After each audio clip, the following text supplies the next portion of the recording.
गळ्याभोवती खूप जास्त काळेपणा आहे आणि असंख्य स्क्रब वापरून झाले पण तरी हा काळेपणा जात नाहीये.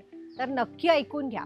जेव्हा शरीरामध्ये आपल्या फोल्ड्समध्ये जसं मानेवर आहे, काखेत आहे, बदगलेत आहे, या ठिकाणी जर काळेपणा येतो आहे, तर हा फक्त एक्स्टर्नल शरीरावर आलेलं पिगमेंटेशन नाही, तर हे तुमच्या शरीरातील इन्सुलिन रेझिस्टन्स आहे.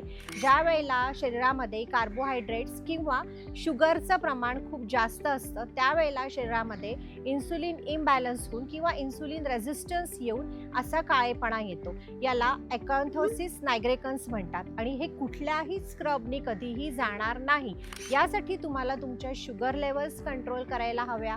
कार्बोहायड्रेट्सचा इंटेक तुम्हाला बघायला पाहिजे की आपण किती करतोय आणि आहारामध्ये जितकं जास्त प्रोटीन, फायबर्स याचा उपयोग कराल, तेवढा हे ब्लॅक जोपणा आलेला आहे हा कमी व्हायला मदत होईल. यासाठी जर तुम्हाला अधिक उपाय हवे असतील तर कमेंट करा ब्लॅक, मी तुम्हाला याचे उपाय नक्की सुचवेन.